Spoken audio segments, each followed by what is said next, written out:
Hello and welcome to the campaign for an English Parliament. This is the first new video in a series and has been made because there are many questions about the fate of England that need to be asked and need to be answered. The CEP are a campaigning group dedicated to achieving a fair democracy for England at a time when everything English is under attack. Our history, our culture, even our very existence as a nation. The present Westminster system of government is failing all four of the home nations at this moment in time, but it is failing England most of all in one particular respect. Because the English alone are having their nationhood denied, their culture suppressed, and their history rewritten.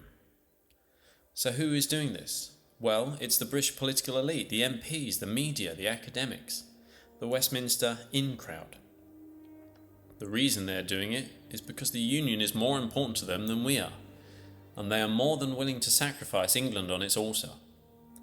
This is because they believe in the presumption of unionism, a set of principles that are all anti-English, of which the two most anti-English are that England's identity must be British, and that England's nationhood must be denied for the preservation of the Union. Many people make the mistake in believing that if an MP is elected for an English constituency, then they represent England. Reinforcing this misconception, some MPs and media from the Celtic countries push the narrative that the government in Westminster is an English parliament. This could not be further from the truth.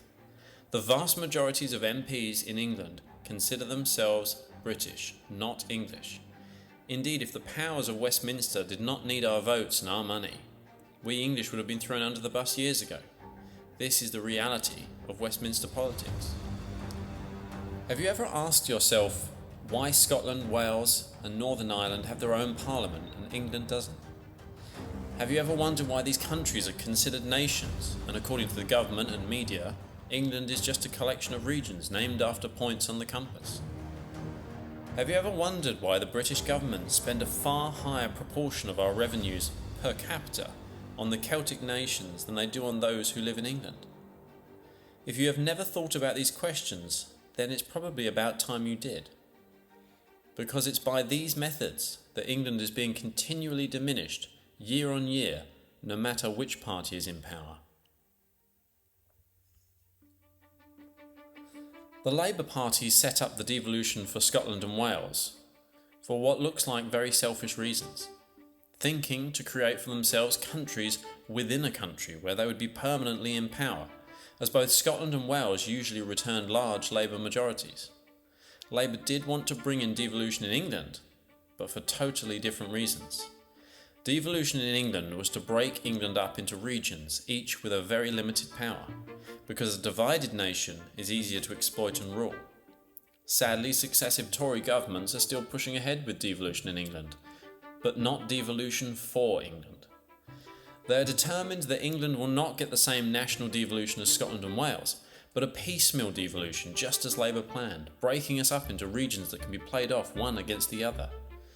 The reason for this is to destroy England's nationhood, to make England safe, so we are no threat to the Union as Scotland has become. To achieve this, they would take away our national unity, and in doing so, our national voice, so that never again do we think of ourselves as one people with a shared past or shared future. To preserve the Union, England cannot be allowed to be a nation. This is why great English people of the past are renamed as British and their achievements are stolen and repackaged as British, even if, like Shakespeare, Henry V or Alfred the Great, they lived long before the Act of Union. But of course no one would ever call Robert Burns or Owain Glyndwr British, would they? No, it's only the English who must be diminished, made safe, made docile. As Machiavelli once said, rulers have always sought to divide the many and weaken the force that was strong while it was united through methods that promote division. If you think we are exploited now, just wait until England is broken into fragments and the Westminster machine turns on us one by one.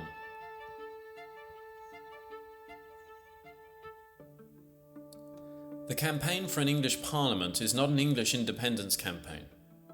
We're unionists ourselves, we just believe that the union should be a fair union, with all four nations being treated equally in a proper federal system.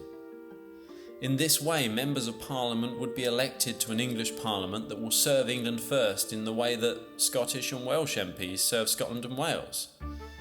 This will stop the British system using England as a cash cow and uphold England's culture and our right to exist as a nation. However, if the British will not give us the fair treatment we as one of the greatest nations of history deserve, then perhaps independence is our only road. But will you have to choose between England and the Union? We can have England within the Union if the Union becomes a federation, but you cannot have England in a union of the present status quo, for many in the political class dislike the English and hold us in contempt, and will not be satisfied until England is either legislated into irrelevance or out of existence. The majority of English, I find, are nationalists, but sadly we are not political nationalists. Though we must become political nationalists, or the politicians will continue to ignore us. They will not listen until we compel them to listen. After the Brexit referendum and the shock we gave them, we will not be given another referendum. We will not be given another opportunity to speak, so we must stand up and shout and keep on shouting until they listen. And we must hurt them where it counts, in the ballot box. For only then will they listen. We English must stop voting for the Westminster system, for to vote them is to accept what their system imposes upon us.